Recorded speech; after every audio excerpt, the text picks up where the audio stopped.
So before I get into what Hollow is, I just want to get a show of hands. How many people have seen hollowdocumentary.com? Good. So not a huge amount. That's good.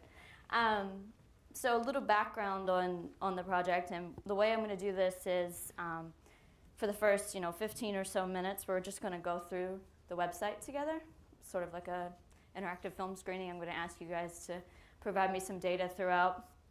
And then I'm going to take you behind the scenes for a little bit of a sneak peek of how we actually made it. So for those of you who've seen Hollow, you know that it's about a county in West Virginia. I'm from West Virginia. And this county has lost 80% of their population since 1950. It's pretty representative of post-industrial towns in the U.S. Coal mining is what they depended on and still do. And it's a place that unfortunately is used by parachute journalists to go in and tell everybody how shitty the world is. Teen pregnancy, drug abuse, poverty, unemployment, obesity, you name it, there's McDowell County in the headlines in some international or national news coverage. So the people, their image of self and their image of place has been very warped by this. I'm from Appalachia. My image of Appalachia has been warped by the press coming from the war on poverty and starting in the 1960s. So we wanted to go in, and instead of a filmmaker saying, I'm going to tell your story, we said, let's make a project together. Let's tell your story together. You tell us what your community is about. And so that's where Hollow came from. So I want to just take you to it. Don't worry, you don't need headphones.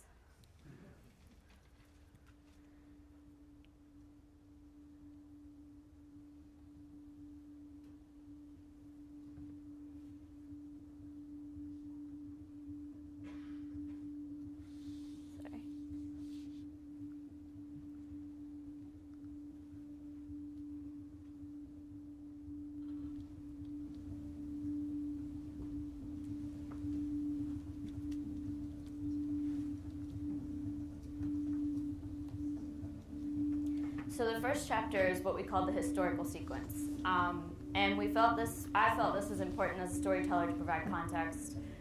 Without context, the story could feel very fragmented, but to understand how this place went from boom to bust is pretty important. So I'm just gonna scroll.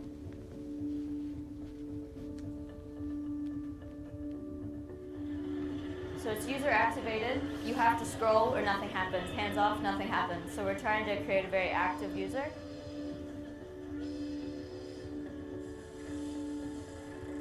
Sound plays an important role. Our sound designer, Billy, actually worked with the developers to time out when these sounds were triggered, how long the fade would be if they were looped.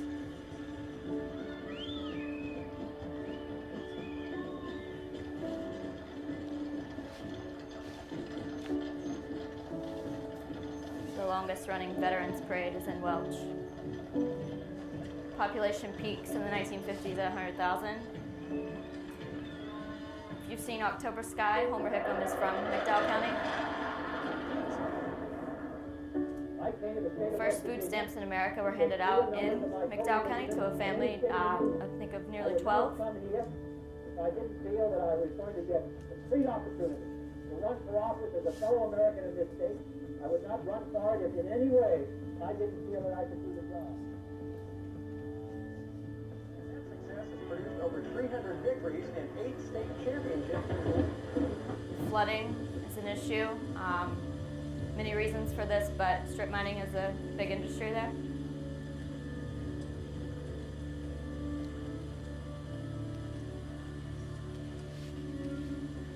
As I was talking last night, I realized not a lot of people know, but there's 2 types of coal, metallurgical and thermal coal. And the type of coal that was mined in McDowell County was metallurgical coal, which was used to make coke, which was used to make steel. So when the steel industry went down, the coal mines shut down in McDowell.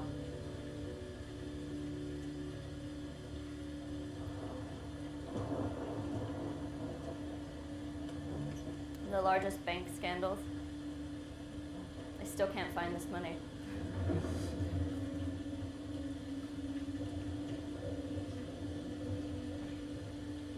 prescription pill abuse is a major problem in the area, as well as all over rural America.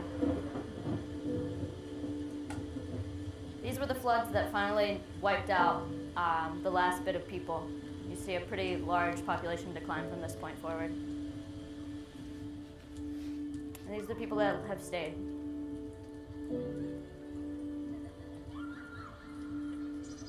Mural downtown.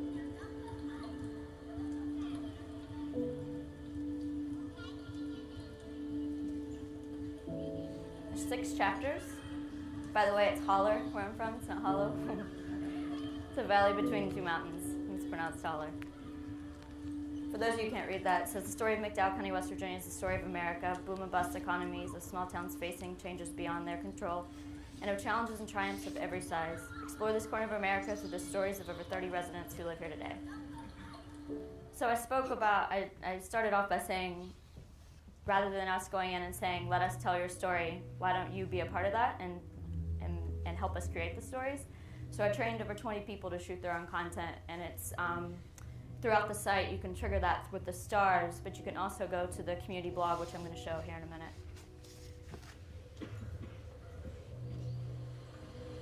We wanted to create sense of place and environment online. Want to take the interactive documentary into a space that's less about creating websites and more about creating a new form of cinema online. How many of you guys have Instagram? Okay, so tag the photo that reminds you of home with Holler Home, H-O-L-L-E-R, home, and it'll be part of our experience here. This is one of the things I would say. If you're creating a web-based story, universal themes are pretty important because you're speaking to a global audience. And so, we have submissions all over the world of what home looks like to people. I want to introduce you to Sean.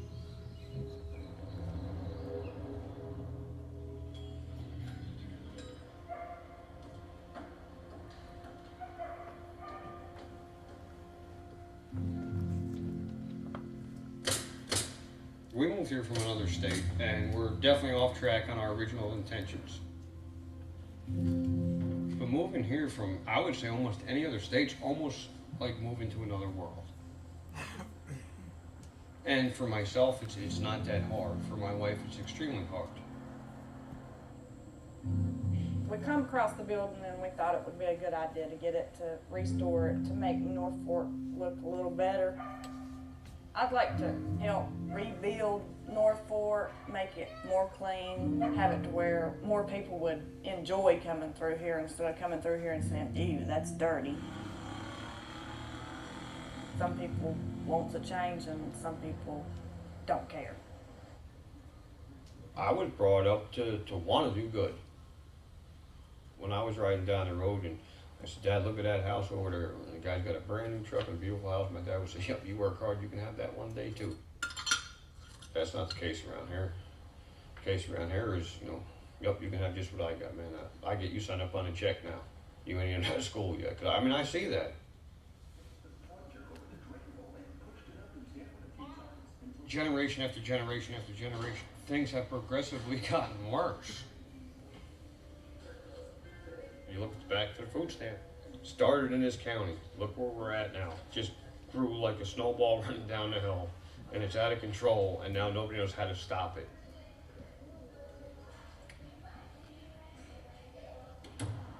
If you got 2 industries, you got to have a safety net. Tourism could be the safety net for this area. And bring a lot of pride back to the area. When people see new paint and new buildings go up, to me that's pride. You want to drive down the street and say, this is my hometown. I helped build it. This is my building. And the other guy said, that's my building. And we built it from scratch. Or you took an old building and renovated it.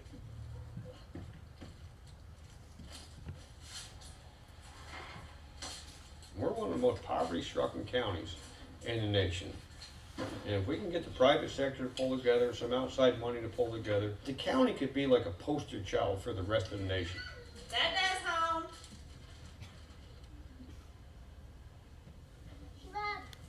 You can take an area that was so reliant on the government that has turned around And the newer, younger generation coming up doesn't want that government reliance anymore. They want to be independent. My mindset has changed totally with having a newborn baby. That was totally unexpected, but it just changed your whole mindset of living anywhere. Because now you got to think about school, you got to think about the kids they're going to hang around with, the parents of the kids that they're going to hang around with. I got to look at, where are we going to be in 4 or 5 years? Daddy.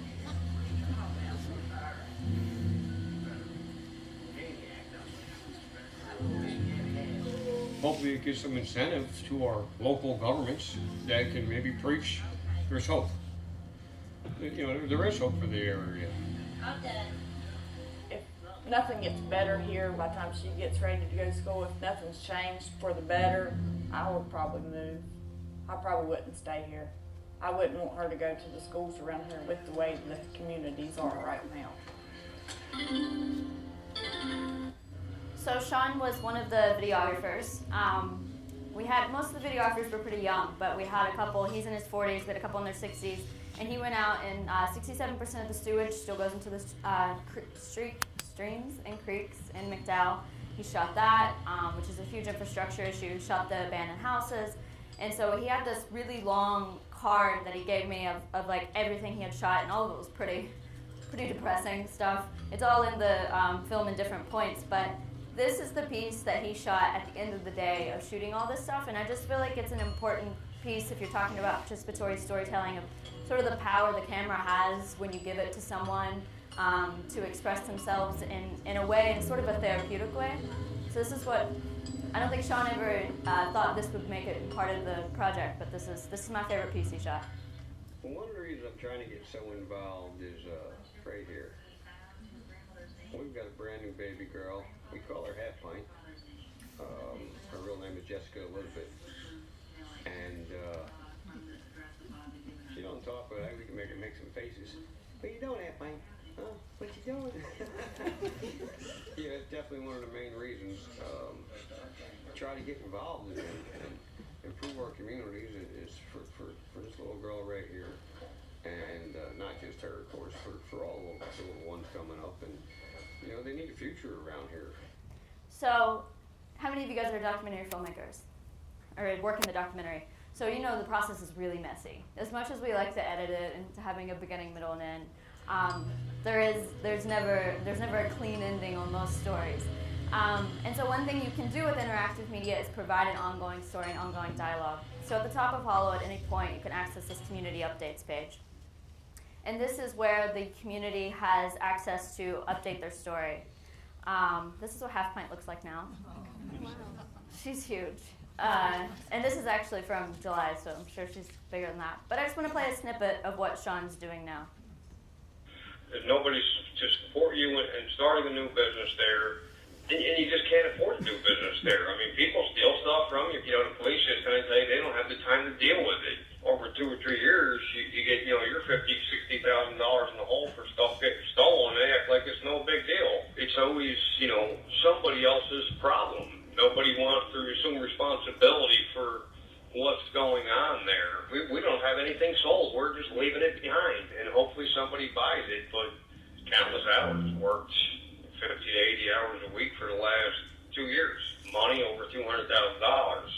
Maybe that'll send some sort of message for somebody to invest pretty much everything they had into an area and just decide, well, you know what, the quality of life is just not worth any amount of money. And we would never go back to West Virginia. There's just no way. I don't want to sound so negative, but it's just problem after problem after problem after problem. And I really thought with the ATV, and I thought there would be light at the end of the tunnel. I really thought that we could maybe make a difference, but I was way wrong on that. To be honest, that's probably the biggest mistake I've ever made in my life. That's really heartbreaking for me, because when you create a when you create a participatory project, you don't just film the people. It's not just a one-on-one experience. It's actually this extremely collaborative team-building experience where you hope to be able to support them through technology. But at the end of the day, technology can't save small towns. These people have to. And I think that that is something we all need to keep in mind at the Digital Media Fest, is that the humans and the stories behind all this technology is really what matters. And thinking about catering that to people to provide tools that actually help them make change is one of the most important, the things that I'm the most passionate about. So I want to just show, I'm a brain drainer. Anybody in here a brain drainer? Which means you left your small town, okay? Yeah, it's a sad thing that's happening all across their country, but us brain drainers don't really have a choice. I'm not sure what I would do in West Virginia to make any money. So one of the driving forces behind this project was brain drain. And so going back to the power of maps, we wanted to create a participatory map, and this is a local version, so the numbers you're going to be seeing are not accurate. If you go online, you can see the accurate ones, where we ask you to tell us your hometown and where you went to and how old you were when you left. And then we show the departed to across the nation. And so obviously we have a huge user base in Appalachia, because it's the people that were drawn to this story. But you can see a pretty critical age of 18 to 25 when people leave. We also have some interesting international hits as well. But, you know, I think it's important to think about your story, like take your story and tease it out in any possible way that it could be told, whether it's, you know, a mobile experience, a map, a data visualization that shows change over time. And think of the different ways your stories can be told that's not just video. And I think that provides more meaningful experiences online for your users. I want to get to how we made it, but first I want to show, I'm going to talk a little bit about our team. Do we have any designers, UX designers, UI designers in the room? Yeah?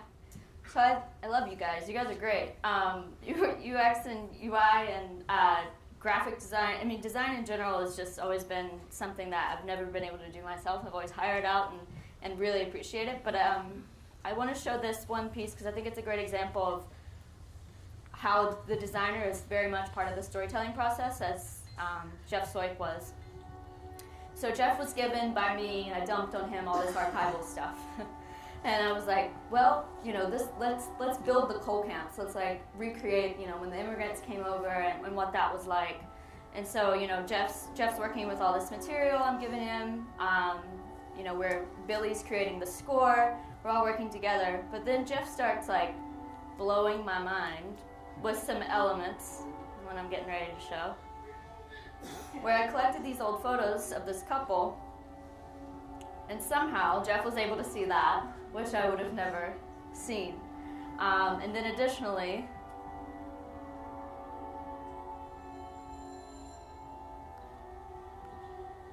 the same thing with Ellis. I did not take those images to match like that. That's just that's just a pure example of how collaboration made this project so much more beautiful and interactive. I'm just going to play this one video, and then we'll go into how we made it. McDowell County was once the backbone where power was concerned. We just don't have the people here that we once had.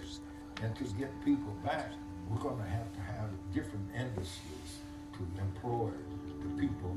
And we're going to have to keep up with the changing world.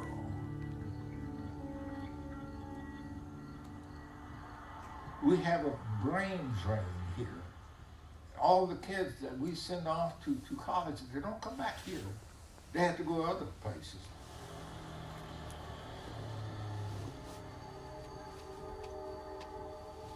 I grew up in Gary, West Virginia. Where my family had come from, there weren't many opportunities for poor whites nor blacks.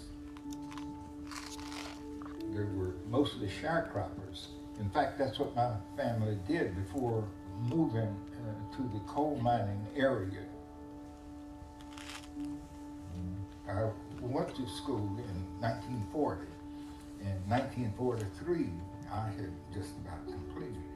But I got drafted, and May 12, 1943, I had to go on active duty. When I came back, I got my family started.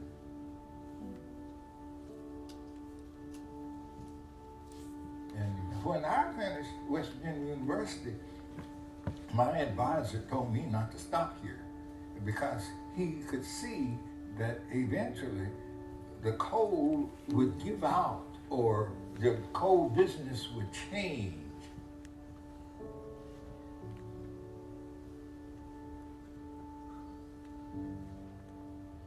We didn't lose the coal. We lost the method of getting the coal out. So we got machines doing the work, and we got a few people operating those machines, but they're still mining lots and lots of coal in this county.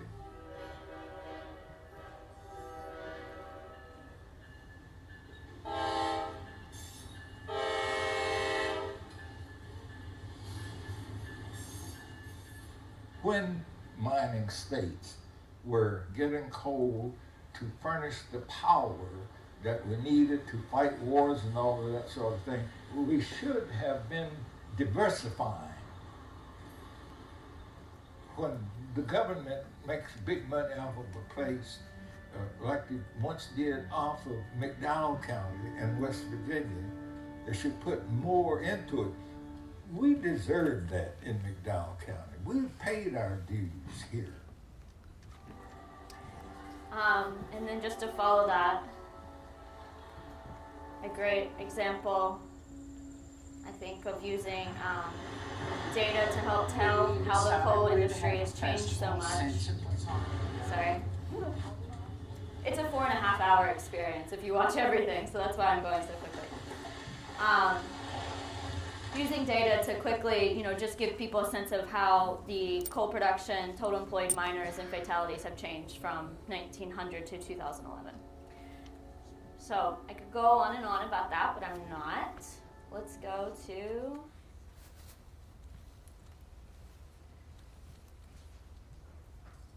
So I said, how am I doing on time?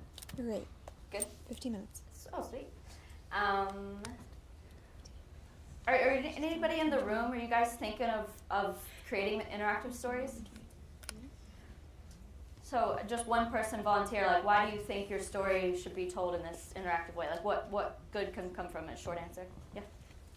I'm the founder of the One Earth, One Voice campaign, which is a global movement that started in Vermont and is now in 75 countries worldwide, telling stories of the earth through song and story in communities all around the world. And the diversity of those stories, to me, is critically important to the success of our mission, which is ultimately to work with the United Nations to end violence against the earth. Right. So the fact that it sounds participatory, correct? And it's global. I mean, that lends itself to being outside of a linear form, outside of just one film. We all know how hard it is to make one film, so I don't want to diminish that by any means. These were the reasons that were really behind why I did this, and I want to show these, but I also want to say that if you're creating an interactive story, don't think of it in terms of what tools or technology you're going to use at first. Think of the reasons why you're telling that story. And then as you go through that design iteration and choosing that technology, hold those designs up against your priorities. So these were the reasons why I wanted to tell this story outside of any technology. This is some of the production process photos. Allowed them to shoot and map. We did balloon mapping in the area, which was a lot of fun. I went back to this, trying to get out of the stereotypical view. And then going back to what you're saying, trying to build a more global, interactive world online for people to visit a place that they'll probably never go to in real life. So this was the team that, the team was larger than this, but this is sort of the web team. And we all sat in a room for hours and for months trying to figure out what this would look like. And it started with this, as simple as this. This is documents that Jeff created from me just blabbing on and on about people in the community. I was like, this is Jimmy Gennaro, he runs this store, he's related to this person.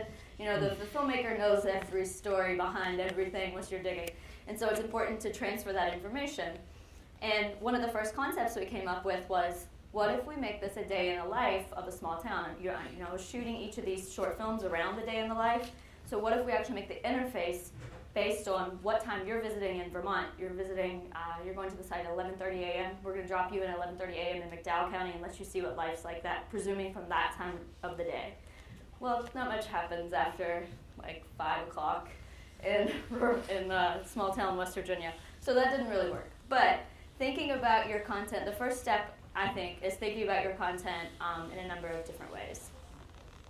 Oops. So then we started, after making these lists of content and digesting it, we started thinking of ways that the stories were connected. This concept was we went through 7 concepts before we landed on the one that we ended up making, and that's only to say iteration is extremely important in this process. This one was based on 3 chapters, and there would be triggered events, there would be, it would be autoplay from different video to video, but we just felt like it wasn't exploratory enough. People were being led around a little too much more than we wanted them to be led around. This, how many of you guys have ever made wireframes like this? Okay, so this was thinking about doing this kind of crazy quick montage in the beginning. I can't really explain what this is. This is kind of crazy, but I just want to show you that there were 7 of these before we landed on one. This is the craziest one, though. So Jessica, that little baby you guys met, the whole team was like crying after that piece of footage because Sean's kind of this like, I don't know, like hard guy in a sense. Like he's not real easy to break down, and then he shoots this like really compelling piece of his baby. And we were like, what if we use Jessica and that face and that clip as the emotional hook in the beginning, and then the choices you make on the site after that dictate the life you resume in McDowell. So maybe the choice you made would lead you to life as a coal miner, and you'd get to see what that's like. Very gamified, and at the end of the day, holding it against the priorities that I showed you earlier just didn't work. So I need to take questions. But I wanted to show this because Nate and I are leading a workshop later, and what we're going to try to get you to do is just put pencil on paper. Just start mapping out, as crazy as your ideas may seem, mapping out experiences. And so this is what early versions of Hollow looked like. So, ready when you are.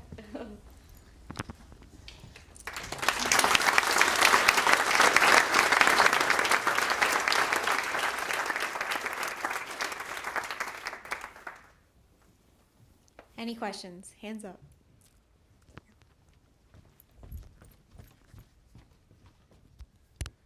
So you've got this really beautifully handcrafted sort of documentary experience.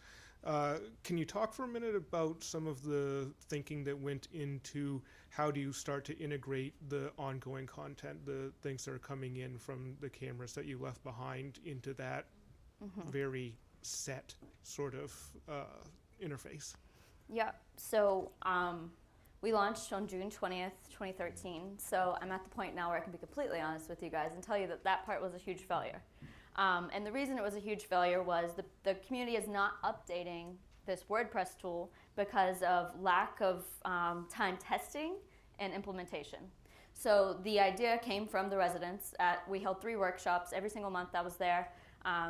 We would get together, we would view footage, we would talk about themes, we would do mapping, we would do training, and they said we need a tool to communicate. All we're using right now is Facebook, and it's just not up to par. We don't use this. And so the first thing they said is we need a map, and I was like, well, I can make you a Google map in 3 seconds. So we made a Google map, and then it led to this larger discussion of this whole other platform. And everyone was on board. They were like, yeah, we would definitely use that. But at the end of the day, it's built with a lot of barriers. So in order to use it, you have to learn how to use WordPress. Most of our users are 30 and older and work 2 jobs. So at the end of the day, the last thing they want to do is go home and post a photo on WordPress. And I don't think they see the real audience behind it. And so the cameras are there. They're being used in the high schools in a variety of different ways. But I'm only saying this because I'm not embarrassed to say we failed in that manner, because it is an ongoing thing. I'm from West Virginia. I'm still working there, so we're still trying to figure out how to change this. And we've talked about taking the tool to a town in Kentucky that's really active. So repurposing it. But I would say that it was sort of an afterthought that came during production from the community, and then we just ran with it. But it got less attention than the time capsule experience. That doesn't change. Yeah. No worries. Thank you so much. Really cool project. Okay. I was wondering, I have two questions totally unrelated. The first is, who edited? The footage was user generated, but then the editing is really nice, and I'm wondering who edited the user generated content, just out of curiosity. And then the other one, when I saw the map that 18 to 25 people leave the towns, but then I'm wondering, might they not come back? Because I know that I left, I'm from Cambridge, Massachusetts, and I certainly left, and then I returned and lived there for 5 to 7 years, and now we're living in my husband's small rural town. So I'm wondering, like, both of us left, but I'm wondering maybe there's a return that happens of a smaller group of people, but maybe it's not a total brain drain? Based on the population now, most people don't come back. No, yeah, it's very rare. Like I hope no one takes this the wrong way, but the people that have returned have like hit a really hard spot in their life and need to go back towards family. There's this is a place, we chose a place that's extremely challenging. There's no employment there. There's hardly any opportunity whatsoever. To go back to, what was your first question? Okay, so the pieces I showed about Sean and Ellis, I shot and edited those. That was my content. And then the piece with Sean was just a long 3-minute clip that I personally edited, sent to him for approval, and he sent back. The original idea was that we would edit together. And the high school said they had editing software, but when we got there and started testing it, it was a nightmare. So the process was they would shoot. We would go through their footage together on my computer using Premiere, wherever they were, and then they would approve the final piece and give their final feedback. So unfortunately, there wasn't a lot of digital literacy training in terms of editing, which I wish there would have been. But yeah, back to the brain drain. I mean, I think things can change. I mean, places do change, and maybe in 30 years it'll be a place that people come back to. But right now, it's not. West Virginia just isn't that place yet.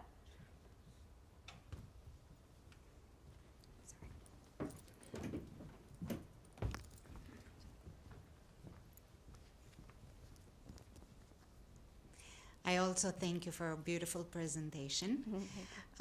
My question is, I understand your priority for working on this documentary is because that is where you're from, you wanted to tell the story, and I was looking or waiting at the end of the documentary for a solution. How to save. Me too. How to save that community. Yeah. Many communities, because of industry and economy, are in a similar situation, even close by communities, and they all have to reinvent themselves. You have to bring in economic developers, people with ideas, you look outside, you do whatever it takes to come back, to be like a phoenix bird, in a way. So was there any kind of thought given to this at the end of the documentary? I mean, the purpose of the documentary, was it only, it's a twofold question, was the purpose only to tell the story? This is my town, this is what happened, this is where we're at today. Or did you think and you're hoping that the ultimate purpose is that some organization, some community, some entity would come in, or you would entice them to say, okay, the coal mining has gone down, that has disappeared because, but we could do this, and this is how we could come back to save ourselves. Yep. So we had designed in call to actions with each character, each person in the community, that after you watch their portrait, you would be able to take action. But those actions were almost offensively simple. The solutions provide or need people on the ground. And so what's happened, originally it was to tell a story that was more authentic and from the community. And what's happened from that is people have seen, an old man saw this portrait of Linda and next week showed up right in front of the food bank with all this donation of food and asked, how can I help? And we didn't tell him to do that. And so I think your question's good in that there is no clear call to action with each of these people. But that was because there isn't enough resources and support on the ground to actually respond to those call to actions. And so for me, this is just the first step in breaking down barriers of telling this story and getting people to maybe understand these people a bit more. And then working, we've done screenings at economic forums and had, discussion panels around that. All that stuff's happening offline, and it's happening there, and it's happening in the state. So yeah, there's not a direct way for you to necessarily donate or help build a community center or whatever, but the point was to, the interactive documentary can't change the place. The point was to tell the stories to ignite that pride back up in order for people to start caring again. We have to build that before we can even make change. So I wish I could take you all there and just have a sneak peek at it. I mean, it's an extremely challenging place to work in. So, but it's ongoing, to answer your question. Okay, sorry, I hate to cut off questions. I hate to cut off questions, but I do want to keep to the clock. And as Elaine mentioned, she and Nate Herzog will be running a workshop this afternoon. That's one of the 145 workshops, and I think that'll be a great opportunity to explore the project further. So, thanks a lot, Elaine. Appreciate it.